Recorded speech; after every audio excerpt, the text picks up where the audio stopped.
வணக்கம். ஐயா சு. வெங்கடேசன் அவர்கள் எழுதிய வீரயுக நாயகன் வேல்பாரி பகுதி 69. உப்பறைக்குச் சென்ற மூவரும் எவ்வியூர் வந்து சேர்ந்தனர். அவர்கள் வந்தபொழுது குலநாகினிகளைத் தவிர ஊரில் யாரும் இல்லை. எல்லோரும் நீலன் மயிலா மணவிழாவிற்காக வேட்டுவன் பாறைக்கு சென்றுவிட்டனர். ஒரு நாள் ஓய்விற்கு பின் மூவரின் குதிரைகளும் எவ்வியூரிலிருந்து வேட்டுவன் பாறையை நோக்கி புறப்பட்டன. நீலன் மயிலா மணவிழா மகிழ்வு பயணத்தின் வேகத்தை கூட்டியபடியே இருந்தது. வேட்டுவன் பாறையில் ஆட்கள் நிரம்பி வழிந்தனர். மணவிழா உற்சாகம் களை கட்டி இருந்தது. எவ்வியூர் முழுமையாக வந்து சேர்ந்திருந்தது. பல ஊர்களிலிருந்தும் ஊர் பெரியவர்கள் வந்திருந்தனர். கல்லும் கனியுமாக மணவிருந்து தொடங்கிவிட்டது. மான் தசையை சுட்டுக்கருக்கும் வாசம் காடெங்கும் வீசிக்கொண்டிருந்தது. வெற்றிலைகள் வகை பிரித்து வரிசை வரிசையாக அடுக்கப்பட்டிருந்தன. புனுகு மணமும் நாகப்பூ மணமும் மணவிழாவுக்கே உரியன. புன்னைப்பூவும் பாதிரி பூவும் ஆலம்பனையின் ஓலை கொட்டானில் குவிந்து கிடக்க வந்தவர்கள் எல்லாம் மனம் மயங்கி கனியுண்டு கல்லருந்தினர். மான் தசையை கடித்தெழுத்து உண்டுவிட்டு அதனை செமித்து முடிக்க வெற்றிலை தின்றனர். மலை மக்களின் மணவிழா என்பது எல்லையில்லாத இன்பத்தை உணரவும் உணர்த்தவுமான விழா. உணவின் வகைகளும் ஆட்டப்பாட்டத்தின் வகைகளும் சொல்லி மாளாது. மலையெங்கும் இருந்து சாரி சாரியாக ஆட்கள் வந்து கொண்டிருந்தனர். வெவ்வேறு வகையான இசைக்கருவிகளின் ஓசைகள் அவர்களுடன் வந்து கொண்டிருந்தன. இசைக்கப்படும் ஓசையை வைத்தே வருவது எந்த ஊர்க்காரர்கள் என பெரியவர்கள் சொன்னார்கள். சிறுவர்களின் கொண்டாட்டம் தனித்திருந்தது. காலம்பனின் மூத்த மகன் கொற்றன். அவன்தான் எவ்வியூர் சிறுவர்களின் கூட்டத்துக்கு தலைவனாக இருந்தான். அவன் எவ்வியூர் வந்த புதிதில் மற்ற சிறுவர்கள் அவனோடு பழக தயங்கினர். ஏனெனில் அவனது உருவ அமைப்பு அவனை சிறுவனென்று ஏற்றுக்கொள்ள முடியாத தன்மையை கொண்டிருந்தது. நாளடைவில் எல்லாம் சரியானது. விளையாட்டில் அவனை யாரும் வெல்ல முடியாதது மட்டுமல்ல, எவ்வியூர் சிறுவர்களுக்கு தெரியாத புது விளையாட்டுகள் நிறைய அவனுக்கு தெரிந்திருந்தன. காட்டெருமை விளையாட்டினை அவன்தான் எல்லோருக்கும் கற்றுக் கொடுத்தான். ஆட்ட பாட்டத்திலும் இணையற்றவனாக இருந்தான். எனவே எவ்வியூர் சிறுவர்கள் எந்நேரமும் அவனுடனே இருந்தனர். அளவன், முடிநாகன், குறுங்கட்டி, அவுதி, மடுவன், உளியன், வண்டன் ஆகிய எல்லோரும் இப்பொழுது சிறுவர்களாகவும் இல்லாமல் இளைஞர்களோடும் சேராமல் நடுவில் நின்று விழித்து கொண்டிருந்தனர். இளைஞர்கள் எல்லாம் தங்களின் இணையை பற்றி பேசிச் சிரித்து மகிழ்ந்து கொண்டிருந்தனர். இவர்கள் அருகிற் சிறுவர்களோடு விளையாடச் சொல்லி விரட்டி விடுகிறார்கள். சிறுவர்களிடம் போனால் அவர்கள் எல்லாம் கொற்றனின் தலைமையில் விளையாடி கொண்டிருக்கின்றனர்.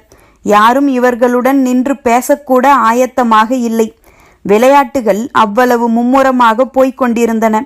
சங்கவை சிறுமிகளின் கூட்டத்தை கூட்டிக் கொண்டு தென்புறச் சரிவில் மூங்கிற்குச்சியில் நாற்பந்துகளை செருகி அடித்து விளையாடி கொண்டிருந்தாள்.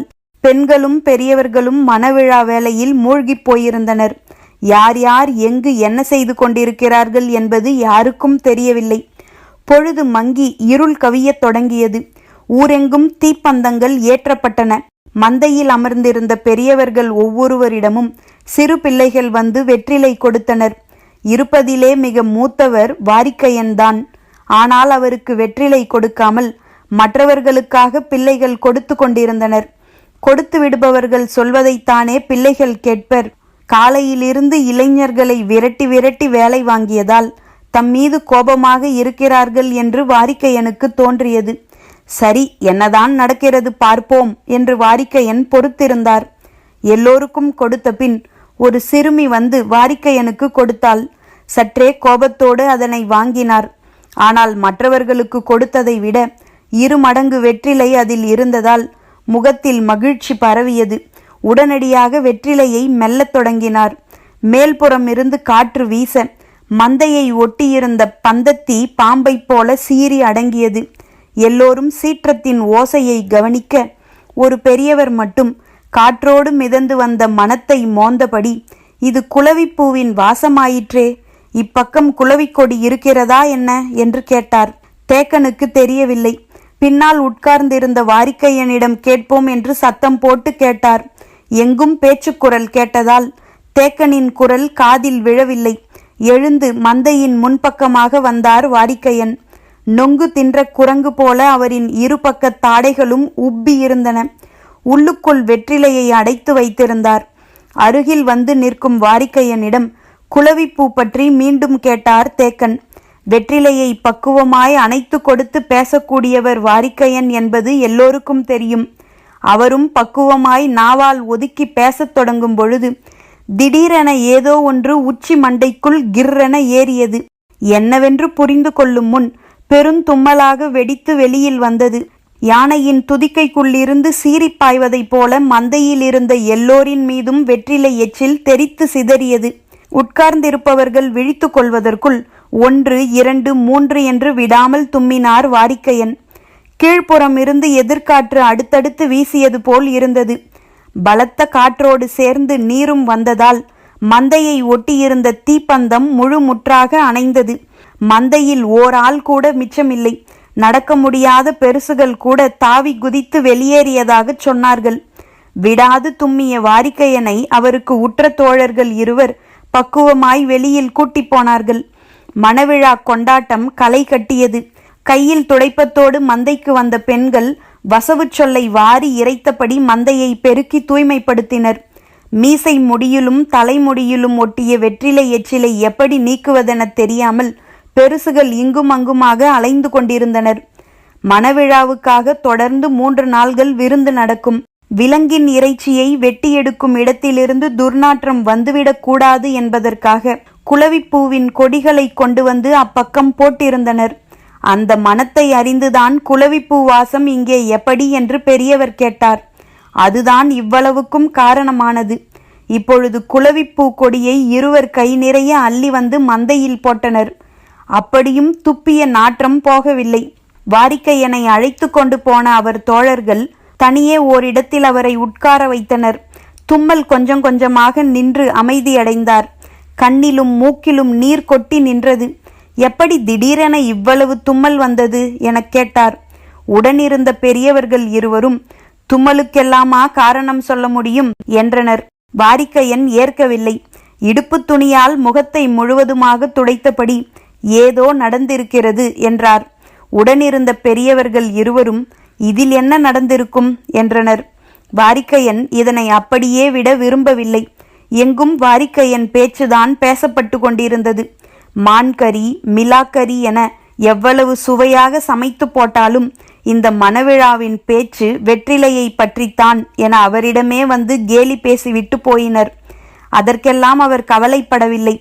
என்ன நடந்திருக்கும் என்பதை பற்றியே சிந்தித்து கொண்டிருந்தவர் இறுதியில் அதனை கண்டறிந்தார்.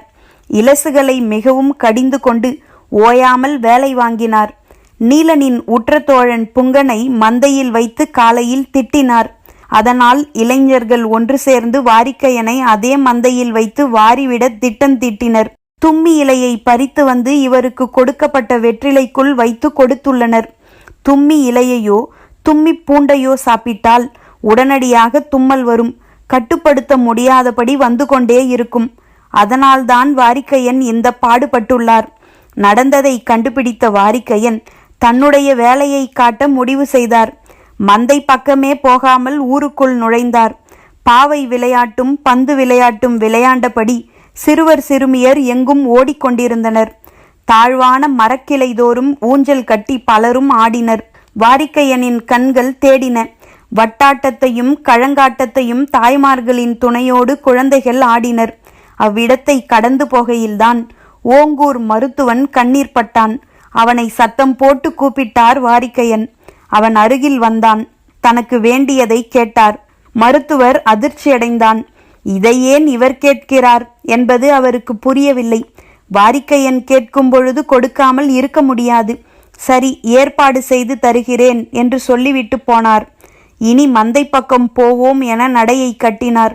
மந்தைவெளி இரவு நடைபெறும் ஆட்டத்துக்கு ஆயத்தமாகிக் கொண்டிருந்தது. வந்துள்ளதில் மனம் முடித்தவர்களும் மனம் முடிக்காதவர்களும் தங்கள் இணையோடு சேர்ந்து ஆடும் குறவை கூத்துதான் மணவிழா நிகழ்வின் உச்சம். இந்த ஆட்டத்தில் பங்கெடுக்கவும் இந்த காதற் கொண்டாட்டத்தை காணவும் தான் எல்லோரும் ஆர்வமாக இருப்பர். அதற்கான தொடக்க ஏற்பாடுகள் நடந்து கொண்டிருந்தன. வாரிக்கையன் கூட்டத்தின் ஓரமாகவே நடந்து மந்தையை நோக்கி வந்து கொண்டிருந்தார். இசை கலைஞர்கள் இரவு ஆட்டத்துக்கு தங்களை ஆயத்தம் செய்து கொண்டிருந்தனர். பகலில் இசைத்தது முக்கியமல்ல, இரவில் இசைக்கப் போவதுதான் முக்கியம். ஏனென்றால் இது ஆணும் பெண்ணும் இரு கூறாக பிரிந்து தங்கள் இணையோடு ஆடும் போட்டியாட்டம். தழுவித் துள்ளும் காதலுக்கு இசையே அடிப்படையாக அமைய வேண்டும். நள்ளிரவு நெருங்க நெருங்க ஆட்டத்தின் வேகத்துக்கு இசை கலைஞன் ஈடு கொடுத்தாக வேண்டும். அதற்கான ஆயத்தங்களில் அவர்கள் தீவிரமாயினர். வாரிக்கையன் மந்தை முழுவதையும் சுற்றி பார்த்தார். கபிலர் மந்தையின் வடபுறம் இருந்த மேட்டிலே உட்கார்ந்து பேசிக்கொண்டிருந்தார். என்ன நடக்கிறது என்பதை அவரால் கண்டறிய முடியாது. எனவே அவரால் ஆபத்து ஏதுமில்லை என முடிவு செய்த வாரிக்கையன் மந்தையின் முன்புற திண்ணையில் தேக்கன் உட்கார்ந்திருந்ததை பார்த்தார். தூக்கி வாரி போட்டது. தேக்கனை வைத்துக்கொண்டு ஒன்றும் செய்ய முடியாது. எதையும் கண்டறிவதில் கெட்டிக்காரன். எனவே இவனை மந்தையை விட்டு வெளியேற்ற என்ன வழி என்று சிந்தித்தார். அப்பொழுது அவரது கண்ணில் கட்டையர்கள் இருவர் தென்பட்டனர். ஆதிமலையின் வடகோடி அடிவாரத்தில் வாழ்பவர்கள் கட்டையர்கள். இருப்பதிலே மிக குள்ளமானவர்கள். ஆனால் மகா திறமைசாலிகள். வீரத்தால் புகழ் பெற முடியாது என உணர்ந்த அவர்கள் வித்தைகளை கற்று பெரும் புகழடைந்தனர். அவர்கள் ஊர் தலைவர்கள் இருவர் மட்டும் வந்துள்ளனர். பார்த்ததும் வாரிக்கையன் அவர்களை தனியே அழைத்து, திகைப்பூச்சி இருக்கிறதா, எங்கிருந்தாவது பிடிக்க முடியுமா என கேட்டார். இருவரில் மூத்தவர் சொன்னார், இருட்டிவிட்டதே, இனி எங்கு போய் தேடுவது?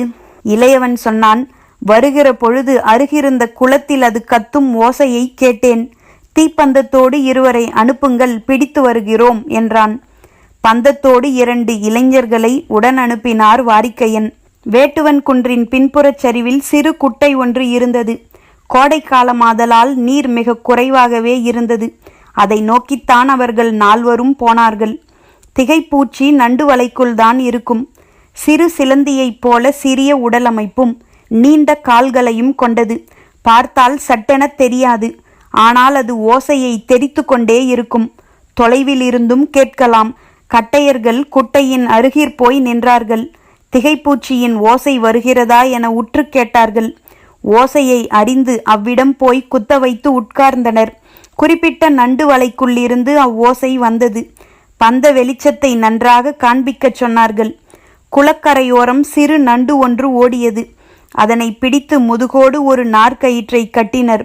பந்தமேந்தியவர்களுக்கு ஒன்றும் புரியவில்லை. இவர்கள் என்னதான் செய்கிறார்கள் என்று உற்று பார்த்து கொண்டிருந்தனர்.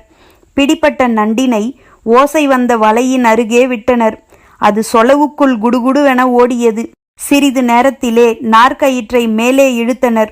2-3 திகைப்பூச்சிகளை கவ்விய கால்களோடு நண்டு மேலே வந்தது. அதனை பக்குவமாய் எடுத்து இடுப்பிலே இருந்த பைத்துணிக்குள் போட்டு முடிச்சிட்டு கொண்டனர். நேரமாகிக் கொண்டிருந்தது. கட்டையர்களை இன்னும் காணவில்லை என்ற பதற்றத்தில் இருந்தார் வாரிக்கையன். ஓங்கூர் மருத்துவன் அவர் கேட்டதை கொண்டு வந்துவிட்டான். பெருமகிழ்ச்சி. உடனிருந்த 2 பெரியவர்களையும் அழைத்து அடுத்து செய்ய வேண்டிய வேலையை சொல்லி முடித்தார். கட்டையர்கள் இன்னும் வந்து சேரவில்லை. சற்றே பதற்றத்தோடு மந்தையில் போய் தேக்கனுக்கு அருகில் உட்கார்ந்தார் வாரிக்கையன். மந்தை வெளி முழுக்க ஆட்டத்தை காண பெருவட்டத்தில் மக்கள் உட்கார்ந்தனர். புங்கனின் தலைமையில் இளைஞர்கள் கூட்டமாய் களத்தை நோக்கி வந்தனர். இணையர்கள் எல்லாம் களத்துக்கு வரத் தொடங்கினர். ஆட்டம் நள்ளிரவு வரை நடக்கும். நேரம் ஆக ஆகத்தான் வேகம் கூடும். ஆண் சுற்றில் வேகம் கூடுதலாக இருக்கும். பெண் சுற்றில் குழைவு கூடுதலாக இருக்கும். இறுதிச் சுற்றில் இணையை பொறுத்து ஒவ்வொன்றும் ஒவ்வொரு மாதிரி இருக்கும். தழுவியாடும் ஆட்டமாதலால் எதையும் முன் கணிக்க முடியாது. குறவை கூத்து என்பது மலை மக்களின் ஆதி நடனம். ஆணும் பெண்ணும் ஒருவரை ஒருவர் தொற்றி ஆடுவதால் தொற்றியாடல் என்றும், தழுவி ஆடுவதால் தழுவியாடல் என்றும் இதற்கு பெயருண்டு. இணையர்கள் எல்லாம் களத்துக்குள் நுழைந்தனர். பார்வையாளர்கள் வழக்கம் போல் ஆண் பெண் என 2 கூறாக பிரிந்து ஆட்டத்தினை ஆதரித்து ஆர்ப்பரிக்கத் தொடங்கினர். முது பெண்களும் வேறு சிலரும் மணவிழா வேலைகளை கவனித்து கொண்டிருந்தனர். மணமகள் அவளது ஊரிலிருந்து இன்னும் அழைத்து வரப்படவில்லை. எனவே மணமகன் ஆட்டத்தை காணக்கூடாது. கோடை வெக்கைக்கு தாகம் கடுமையாக இருக்கும். அதுவும் ஆடுபவர்களுக்கு விடாமல் வேர்த்து கொட்டும். எனவே ஆட்டக்காரர்களுக்காக ஆண்கள் பக்கமும் பெண்கள் பக்கமும் தனித்தனியாக பழச்சாறு கலந்து வைக்கப்பட்டிருந்தது. இசை கலைஞர்கள் ஒருமுகப் பறையையும் இரட்டை முகமுடைய இணைமுகப் பறையையும் முழங்கத் தொடங்கினர். கூட்டத்தினரின் ஆர்ப்பரிப்பு எழுச்சி கொண்டது. இளைஞர்கள் ஒரு பக்கமும் இளைஞிகள் ஒரு பக்கமுமாக களமிறங்கினர். புங்கனின் முகத்தில் மகிழ்வின் ஒளி வீசியது. மற்ற ஆட்டத்தைப் போல மெதுவாக தொடங்கி சீரான வேகம் கொள்ளும் ஆட்டம் அல்ல இது. இணையரின் வேகத்தை பொறுத்து சட்டென வேகம் கூடும். ஓர் இணை நெருங்கி ஆடிவிட்டால் போதும், மற்றவர்களும் நெருங்குவதற்காக ஆட்டத்தின் வேகத்தை கூட்டுவர். கால்களும் கைகளும் வேகம் கொள்ள பறை இசைப்பவனின் வேகம் அதற்கு முன்னே சென்றாக வேண்டும். முதற் சுற்று எவ்வளவு வேகமாக ஆடினாலும் அது தொடக்கம்தான் என்பது எல்லோருக்கும் தெரியும். வாரிக்கையன் கைகளால் உத்தரவு கொடுத்து வேலையை தொடங்கச் சொன்னார். ஒரு பெரியவர் ஆண்கள் குடிப்பதற்கு வைக்கப்பட்டிருந்த பெரும் பானைக்குள் எதையோ போட்டுவிட்டு நகர்ந்து இப்பக்கம் வந்துவிட்டார். எல்லோரின் கவனமும் ஆட்டக்களத்தின் மீதே இருந்தது. உள்ளே போட வேண்டியதை போட்டாகிவிட்டது என்பது வாரிக்கையனுக்கு மகிழ்ச்சிதான். ஆனாலும் கட்டையர்கள் வந்து சேராதது கவலையை தந்தது. தேக்கன் விழிப்போடு இருந்தால் நாம் மாட்டிக்கொள்வோம் என்ற பதற்றத்தில் இருந்தார். முதற் சுற்று ஆட்டம் முடிந்தது. ஆடியவர்கள் பானைகளில் இருந்த பழச்சாற்றை அருந்தினர். ஆண்களின் பக்கம் இருந்த பழச்சாற்றில் வாரிக்கையன் கலக்கச் சொன்னது காமஞ்சுருக்கியை. அது இச்சையை சட்டென வற்றி போகச் செய்யும். உடலை வேகமாக களைப்புறச் செய்து தூக்கத்துக்கு கொண்டு செல்லும். காமஞ்சுருக்கி கலக்கப்பட்ட பழச்சாற்றை ஆண்கள் 4-5 குவளை குடித்துவிட்டு அடுத்த சுற்றுக்கு ஆயத்தமாயினர். 2ஆம் சுற்று ஆண் இறங்கி ஆட வேண்டும். இசை கலைஞர்கள் ஆயத்தமானார்கள். புங்கனை நடுவில் நிறுத்தி கைகோத்து வட்டங்கொண்டது ஆண்களின் அணி. நீங்கள் ஆடி வாருங்கள் பார்ப்போம் என்று எதிர்பார்த்திருந்தனர் பெண்கள். கூட்டம் பெரும் ஆரவாரத்தை செய்து கொண்டிருந்தது. அப்போதுதான் கட்டையர்கள் உள்ளே வந்தார்கள். அவர்களை பார்த்த பின்தான் வாரிக்கையன் முகத்திலே மகிழ்ச்சி வந்தது. அவர்களை கையசைத்து மந்தை பக்கமாக வரச் சொன்னார். அவர்களும் அப்பக்கமாக வந்து யாரும் அறியாத வகையில் திகைப்பூச்சி இருக்கும் சுருக்கு பையை வாரிக்கையனின் கைகளில் ஒப்படைத்துவிட்டு நகர்ந்தனர். பெரும் ஆரவாரத்தோடு தொடங்கிய 2ஆம் சுற்று நேரம் செல்ல செல்ல வேகம் கூடுவதற்கு பதில் மந்த நிலை கொள்ளத் தொடங்கியது. மந்தையில் தேக்கனுக்கு சற்று பின்னால் உட்கார்ந்திருந்த வாரிக்கையன் ஆட்டத்தை கண்டு அகமகிழத் தொடங்கினார். இசை கலைஞர்களுக்கு சற்றே குழப்பமானது. ஏன் ஆண்கள் வேகம் கொள்ள மறுக்கின்றனர் என்று சிந்தித்தபடியே இசையின் வேகத்தை கூட்ட முயன்றனர். தேக்கனுக்கு பின்னால் இருந்த வாரிக்கையன் சுருக்கு பையை தேக்கனின் முதுகுக்கு பின்புறமாக வைத்து அவிழ்த்தார்.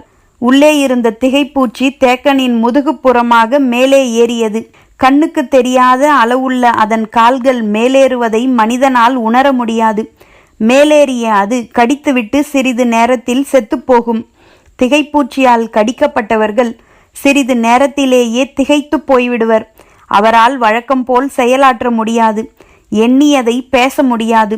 மறுமொழி சொல்ல முடியாது. ஒருவித மந்த நிலையில் திகைப்பு மாறாமல் அவ்வப்பொழுது சிரித்தபடி தலையாட்டி கொண்டிருப்பர். வேறெதுவும் செய்ய மாட்டார்கள்.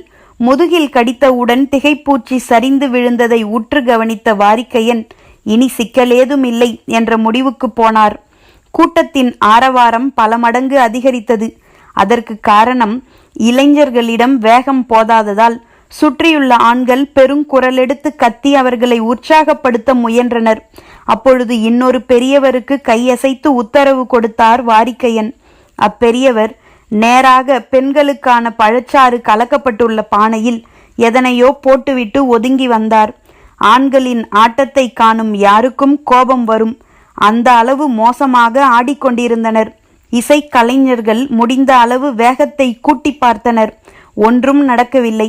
வழக்கமாக ஆண்களின் சுற்றில் வேகத்துக்கு ஈடு கொடுக்க முடியாமல் பெண்கள் சிலர் தள்ளாடி விழுவதும் உட்கார்ந்து விடுவதும் நடக்கும். இன்று அது எதுவும் நடக்கவில்லை. இவ்வளவு மெதுவாக எவ்வளவு நேரம்தான் ஆடுவது என்று சலித்து போய் நிறுத்தினான் இசை கலைஞன். வழக்கமாக இசையை எப்பொழுது நிறுத்தினாலும் நிறுத்தாதே என்றுதான் குரல் வரும். ஆனால் இன்று விட்டால் போதும் என்ற நிலையில்தான் ஆடும் இளைஞர்கள் இருந்தனர். இளைஞர்கள் ஏன் இவ்வளவு களைப்பாக ஆடுகின்றனர் என்பது யாருக்கும் விளங்கவில்லை. இளைஞிகளுமே சற்று குழப்பத்துக்கு ஆளானார்கள். என்னாச்சு இவனுகளுக்கு? வழக்கமாக இருக்கும் வேகத்தில் பாதி கூட இல்லையே என்று சிந்தித்தபடியே 2ஆம் சுற்றினை முடிவுக்கு கொண்டு வந்தனர். ஆடுபவர்கள் மீண்டும் பழச்சாறு குடிக்கப் போனார்கள். இளைஞர்களின் பக்கம் பெருங்கூட்டம். நல்லா குடிச்சிட்டு தெம்பா ஆடுங்கப்பா என ஆளாளுக்கு முகந்து கொடுத்தனர். சிலர் புங்கனை வசைபாடத் தொடங்கினர். இளைஞிகளின் பக்கமும் நிறைய முகந்து குடித்தனர். இசைக்கலைஞன் மறுசுற்றுக்கு ஆயத்தமானான். ஆனால் நடுத்தர ஆண்கள் சிலர் தலையிட்டு, கொஞ்சம் நேரம் ஆகட்டும்பா, ஆடுறவங்க மிக களைப்பாக இருக்காங்க என்று சொல்லி ஆட்டத்தை காலந்தாழ்த்தினர். வாரிக்கையன் இதனை பார்த்து அகமகிழ்ந்து கொண்டிருந்தார். அவரின் பக்கத்தில் உட்கார்ந்திருந்த தேக்கன் அவ்வப்பொழுது சிரிக்கத் தொடங்கினார். நல்லா ஆடுங்கடா, தேக்கன் உங்களை பார்த்து சிரிச்சுக்கிட்டு இருக்காரு என்று சொல்லி 3ஆம் சுற்றுக்கு இளைஞர்களை இறக்கினர் நடுத்தர ஆண்கள். இளைஞர்களை தொடர்ந்து இளைஞிகள் உள்ளிறங்கினர். இச்சுற்று பெண்கள் ஏறி பாடி ஆடும் சுற்று, களை கட்டும் கூத்து. காண்போரை ஆட்டத்தின் வழியே கிறக்கத்தை உருவாக்குவார்கள் இணையர்கள். இன்று அதே வேகத்தோடு அல்ல, வழக்கத்தை விட பல மடங்கு வேகத்தோடு உள்ளிறங்கியது இளைஞிகள் கூட்டம். ஏனென்றால் அவர்கள் குடித்த பழச்சாற்றிலே வாரிக்கையன் கலக்கச் சொன்னது காமமூட்டியை. அதனை நீரில் கலந்து ஒரு குவளை குடித்தாலே காதல் உணர்ச்சி உச்சத்தை அடைந்து படாத பாடுபடுத்தும். முதற் சுற்று ஆடிய களைப்பில் இளைஞிகள் ஒவ்வொருவரும் 3-4 குவளையை குடித்துவிட்டு உள்ளே இறங்கியுள்ளனர். எதிர்ப்புறமோ இளைஞர்கள் முழுவதும் காமஞ்சுருக்கியை எண்ணற்ற குவளை குடித்துவிட்டு வந்து நின்றனர். ஆட்டம் தொடங்கியது. பரம்பு நாட்டில் எந்த ஒரு மணவிழாவிலும் நடக்காத கூத்தாக இந்த குரவை கூத்து நிகழ்ந்தது. இளைஞிகள் தங்கள் இணை மீது தீரா காதலோடு களமாடினர். இளைஞர்களின் பாடு பெரும் பாடானது. எவனும் எவளுக்கும் ஈடு கொடுக்க முடியவில்லை. துவலும் கொடியாக ஆணும் நிமிரும் சுடராக பெண்ணும் இருந்தனர். என்னடா ஆச்சு உனக்கு என்று ஒவ்வொருத்தையும் தங்கள் இணையின் காதிலே கடிந்து கேட்டனர். என்ன கேட்டும் எதுவும் நடக்கவில்லை. இசைஞன் அடுத்தடுத்து வேகத்தை கூட்டிக் கொண்டிருந்தான். கை கோத்து நடுவிரல் பற்றி அணிவிரல் சேர்த்து ஆட வேண்டிய ஆட்டத்தை ஆட எவனுக்கும் தெம்பில்லை. ஆனால் எவளும் வேகத்தை குறைத்து கொள்ள முயலவில்லை. காதலையும் காமத்தையும் உயிர் கொள்ளும் உச்சத்துக்கு கொண்டு செல்லும் தெய்வ மகளாம் அணங்கு இறங்கி ஆடும் கடைசி கட்டம் தொடங்கியது. ஆண்களில் எவனாலும் களத்தில் நின்றாட முடியவில்லை. புங்கன்தான் முதலில் சரிந்தான். பெண்களின் ஆர்ப்பரிப்பு விண்ணை தொட்டது. பார்த்து கொண்டிருந்த ஆண்கள் தலை கவிழ்ந்தனர். மந்தையில் உட்கார்ந்து விண்ணதிர சிரித்து கொண்டிருந்தார் வாரிக்கையன். தேக்கனோ அவ்வப்பொழுது சிரித்து கொண்டிருந்தார். ஆட்டத்தின் இறுதி கட்டம் வந்த பொழுது ஈடு கொடுக்க முடியாத தம் இணையை தோளிலே தூக்கி ஆடினர் பெண்கள். இது மயிலாவின் மணவிழா, அப்படித்தான் இருக்கும்.